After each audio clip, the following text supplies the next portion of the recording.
We're 10. The sun stands still. Now Adonizedek,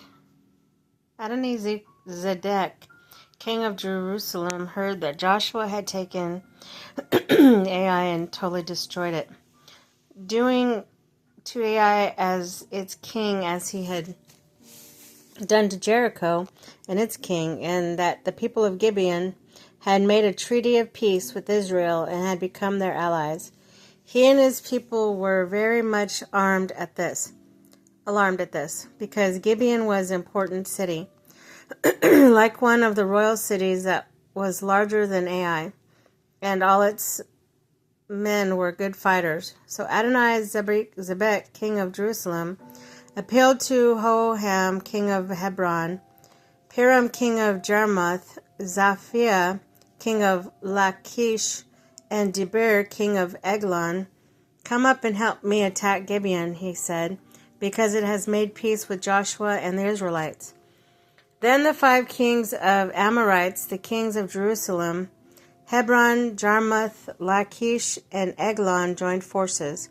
They moved up with all their troops and took up position against Gibeon and attacked it. The Gibeonites sent Gilward and Joshua to the camp of Gilgal. Do not abandon your servants. Come up to us quickly and save us. Help us, because the Amorite kings from the hill country have joined forces against us. So Joshua marched up from Gilgal with his entire army, including the best fighting men. The Lord said to Joshua, do not be afraid of them. I have given them into your hand.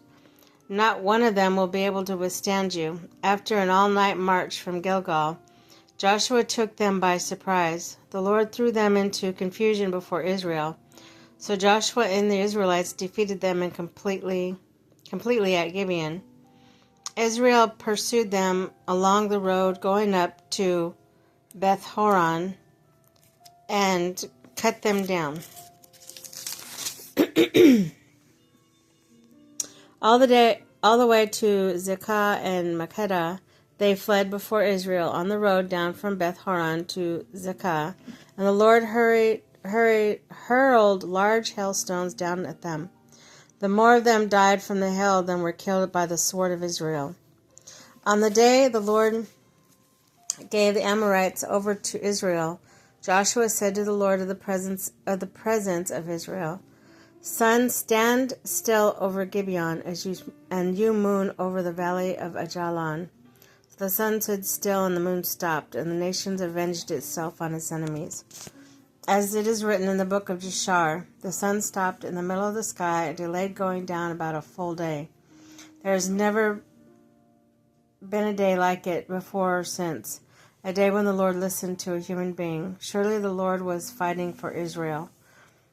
When Joshua returned with all Israel to the camp of Gilgal, the 5 Amorite kings killed. Now the 5 kings had fled and hidden in the cave at Makkedah. When Joshua was told that the 5 kings had been found hiding in the cave at Makkedah, he said, roll large rocks up to the mouth of the cave, and post some men there to guard it. But don't stop. Pursue your enemies. Attack them from the rear, and don't let them reach their cities, for the Lord your God has given them unto your hand.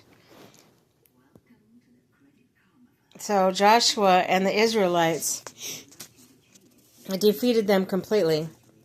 But a few survivors managed to reach their fortified cities. The whole army then returned safely to Joshua in the camp of Makkedah, and no one uttered a word against the Israelites. Joshua said, open the mouth of the cave and bring me those 5 kings out to me. So they brought the 5 kings out of the cave, the king of Jerusalem, Hebron, Jarmuth, Lachish, and Eglon. When they had brought these kings to Joshua, he summoned all the men of Israel and said to the army commanders who had come with him, come here and put your feet on the necks of these kings. So they came in forward and placed their feet on their necks. Joshua said to them, do not be afraid, do not be discouraged, be strong and courageous. This is what the Lord will do to all enemies you are going to fight. Then Joshua put the kings to death and exposed their bodies on 5 poles, and they were left hanging on the poles until evening. At sunset, Joshua gave the order and took them out from the poles and threw them into the cave where they had been hiding. At the mouth of the cave, they placed large rocks where they are there to this day. Southern cities conquered, and Joshua took Makkedah and put the city and its king to the sword and totally destroyed everyone in it. He left no survivors. He did to the king as Makkedah as he done to the king of Jericho. Then Joshua and all Israel with him moved into Makkedah to Libnah and attacked it. The Lord also gave that city and its king to Israel's hand. And the city, everyone in it, Joshua put to the sword. He left no survivors there. He did that to its king as he had done to the king of Jericho.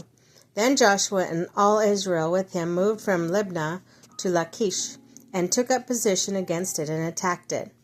The Lord gave Lachish to Israel's hand, and Joshua took it on the second day. The city and everyone in it put to the sword, just as he done to Libnah. Meanwhile, Horam king of Gezer had come up to help Lachish, but Joshua defeated him and his army until no survivors were left. And Joshua and all Israel with him moved from Lachish to Eglon. They took up a position against it and attacked it. They captured it that same day and put it to the sword and totally destroyed everyone in it, just as they had done to Lachish. And Joshua and all Israel with him went up from Eglon to Hebron and attacked it. They took the city and put it to the sword, together with its king, its villages, and everyone in it. They left no survivors, just as at Eglon they totally destroyed it and everyone in it. Then Joshua and all Israel with him turned around and attacked Debir. They took the city and its kings and its villages and put them to the sword. Everyone in it they totally destroyed. They left no survivors. They did to Debir and its king as they had done to Libnah and its king to Hebron. So Joshua subdued the whole region, including the hill country and Negev, the western foothills and the mountain slopes, together with all their kings. He left no survivors. He totally destroyed all who breathed, just as the Lord, the God of Israel, had commanded. Joshua subdued them from Kadesh Barnea to Gaza, from the whole region of Goshen to Gibeon. All these kings and their lands Joshua conquered in one campaign, because the Lord, the God of Israel, fought for Israel. Then Joshua returned with all Israel to the camp of Gilgal.